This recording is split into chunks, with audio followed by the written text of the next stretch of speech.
important questions. Ladies and gentlemen, Mike Davis.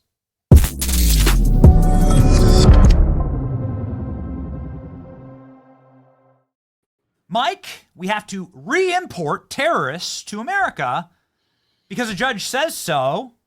Luckily, they didn't capture Osama bin Laden because no doubt a judge would have released him right onto the streets of Manhattan. What the hell is going on here? It seems incredibly dangerous, but also really scary for our constitutional structure. It is very dangerous and very dangerous for our constitutional structure. You're exactly right, Ben. President Trump campaigned on the facts that he's going to designate Tren de Aragua as a foreign terrorist organization, which President Trump did on Saturday. He's rounding up these terrorists. He put them on airplanes and he's sent them the hell out of our country, which he has the absolute rights and duty to do as the commander-in-chief under Article 2 of our Constitution. So not only does he have the statutory duty under this act from 250 years ago, he has the power under Article 2 of the Constitution as commander-in-chief. And you have this pattern now where these Democrat operatives and attorneys run to these Democrat activist judges and they're trying to sabotage the presidency. They're trying to sabotage President Trump because they got their asses kicked in the election on November 5th, 2024. So they don't have the House.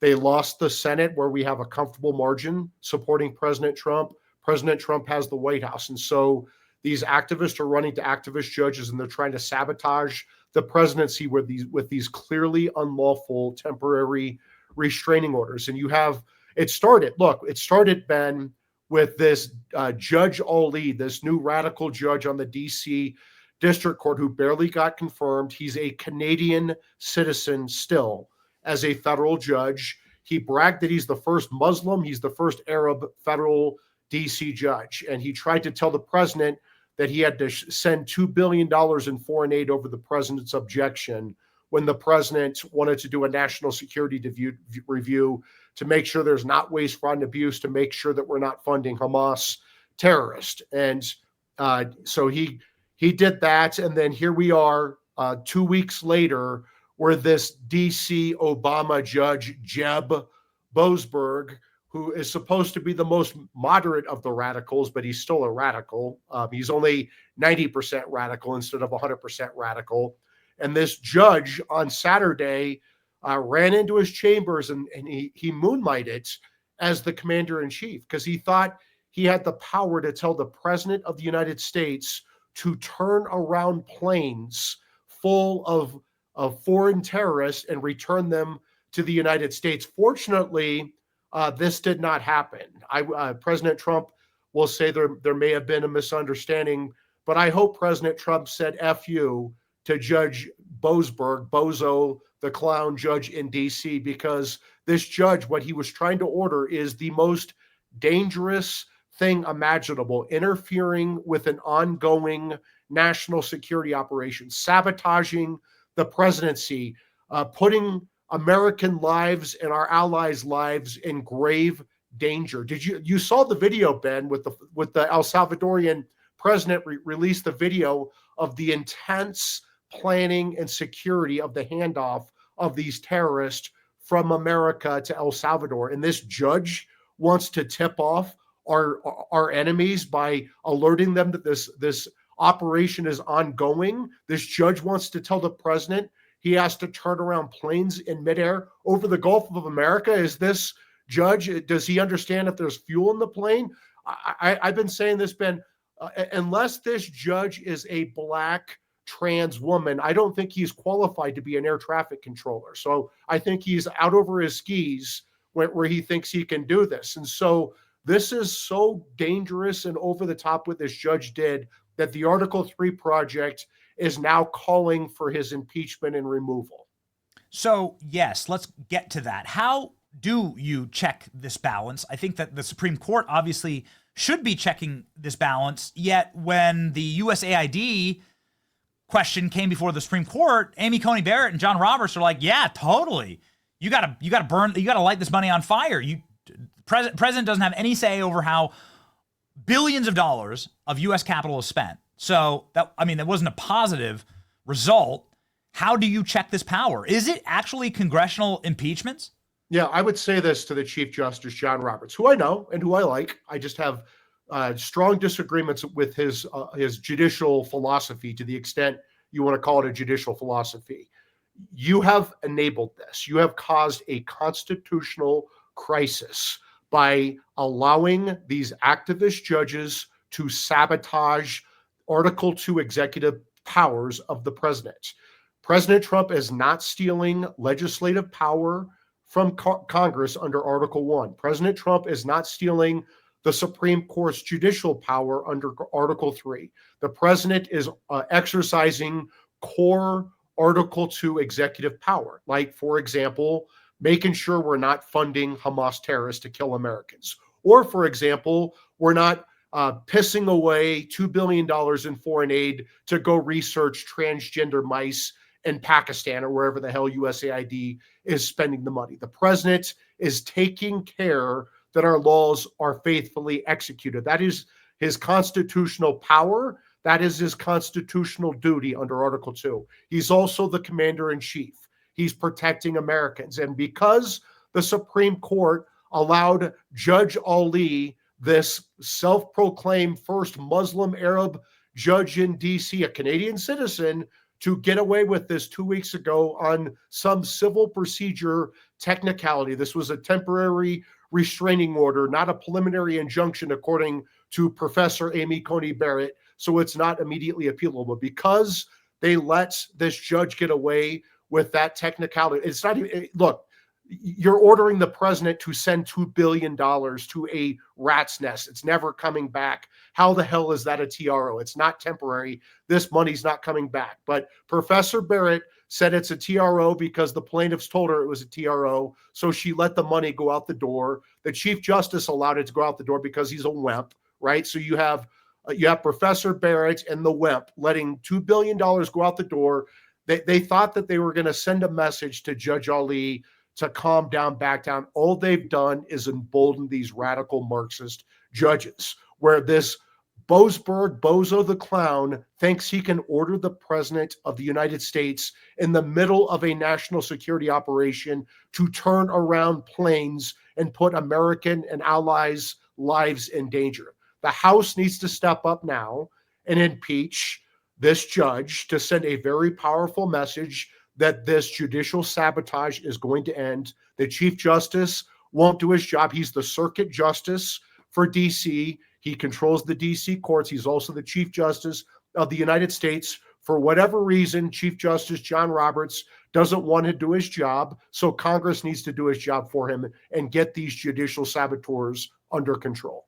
What's the limiting principle here? Because it seems like a military operation to remove a terrorist to protect the homeland, which is the charge directly given to the president when he's sworn into office, but also written right there in the Constitution as the commander-in-chief.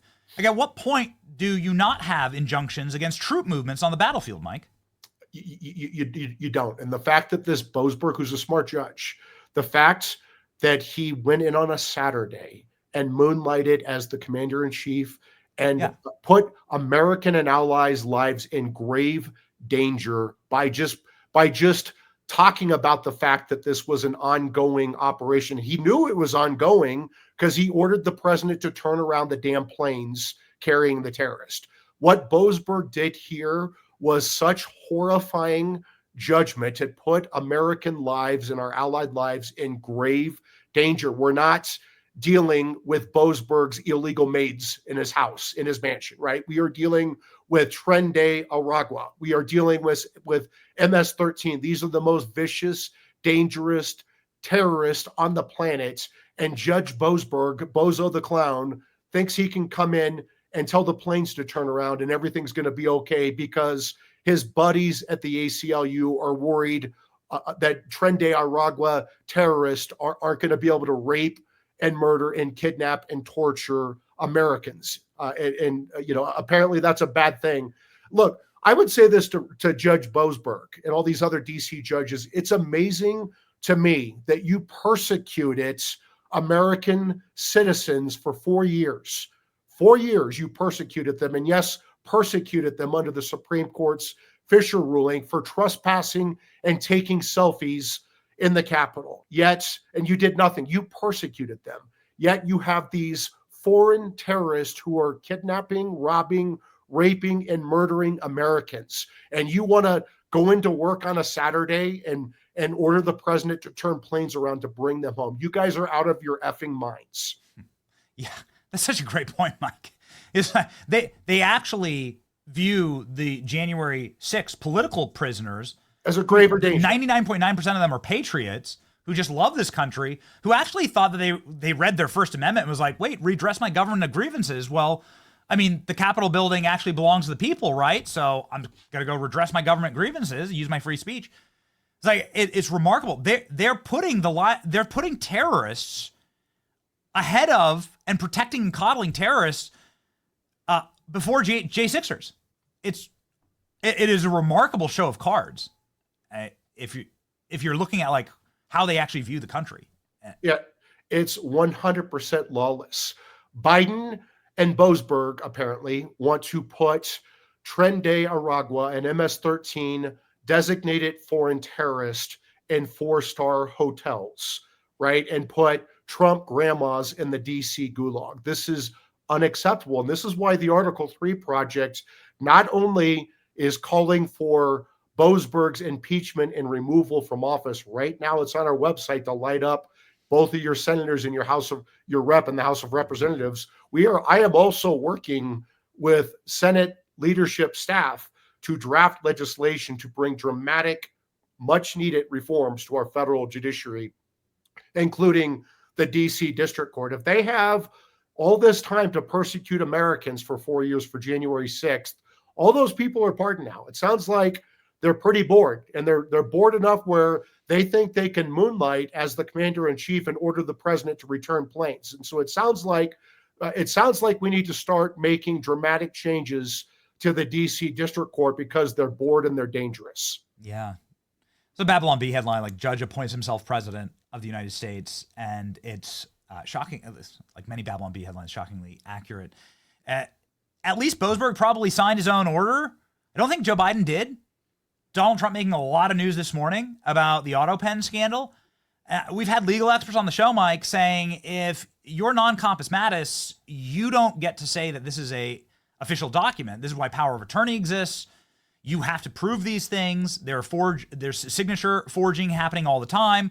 There's a body of law on this. What territory are we heading into here? Do you think that these pardons are real or will stand up to any type of judicial scrutiny? So let me just say this. Pardons are very broad. The president has very broad pardon power, and I don't think it's reviewable unless that he didn't pardon them, right? And so politicians use auto pens all the time. Former presidents use the auto pen. President Trump has used the auto pen. Here's the issue. The issue is not the use of the auto pen. It's whether they were carrying out the president's will with the auto pen. Did the president authorize the person who signed the pardon with the auto pen to sign the pardon? If the president authorized someone to use the auto pen to sign the pardon, it's not a huge deal. The issue is if the president did not authorize the signature, if they are not carrying out the president's will. If it's the latter, if they are signing behind the president's back against his will, that is those are very serious crimes. You're talking forgery, obstruction of justice, conspiracy, many, many, many very serious federal crimes if you are signing things on behalf of the president behind his back without his knowledge against his will. So do you think that Hunter Biden signed his own pardon? Do I think Hunter Biden signed his own pardon? Maybe. I would say this until we figure out this whole pardon scandal. I would say to the House of Representatives, I would say to the Senate, Hunter Biden is pardoned, right? And so he can't claim his Fifth Amendment right against self-incrimination because he's pardoned. So drag his ass in and make him testify to the biggest scandal in American history, which is the Bidens took over $23 million from our worst enemies. It seems like every Biden was on China, Russia, Kazakhstan, Ukraine's payroll. What services did the Bidens provide for $23+ million?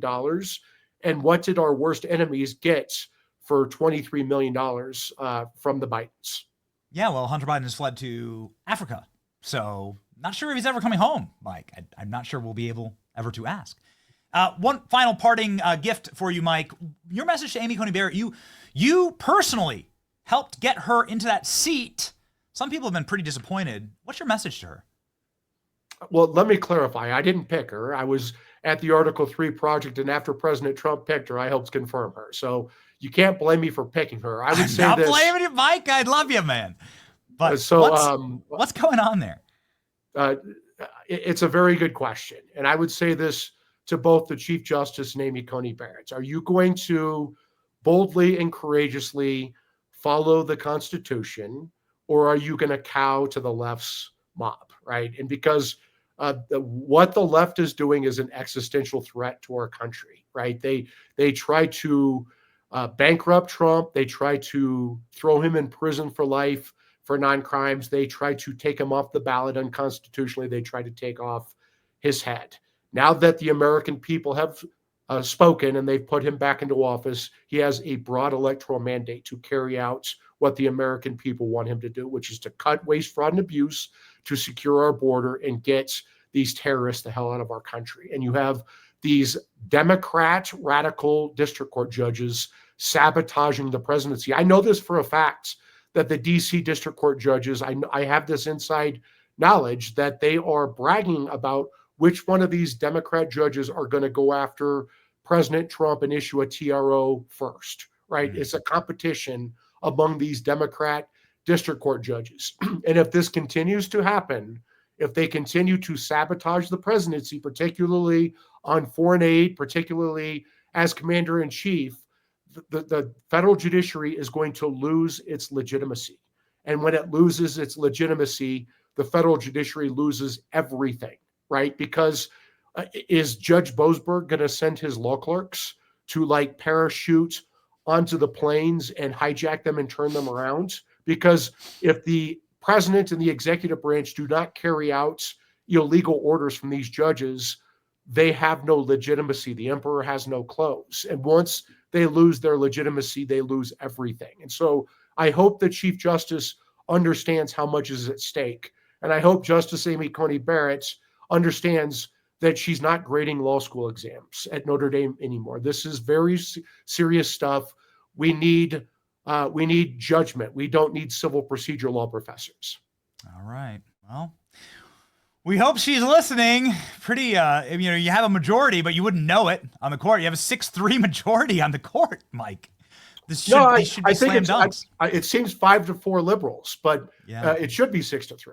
Yeah, that's right. All right. Well, the man who's actually fighting to keep it 6-3, the man who's probably going to put Judge Eileen Cannon on that court. You're looking at him right here. That's a prediction, and I just want to be able to put a pin in it and say that's a prediction, and we'll bring Mike back on the show when it happens.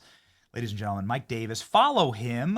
Nearly 400,000 Americans already do. And then go to the Article 3 Project. Check this out. Article 3 Project, what Mike is talking about right here, accessible for you, and that you can support the #1 conservative judicial review for how our operations happen inside of the swamp. Ladies and gentlemen, Article 3 Project, fighting for you. God bless you, Mike. Thank you, man.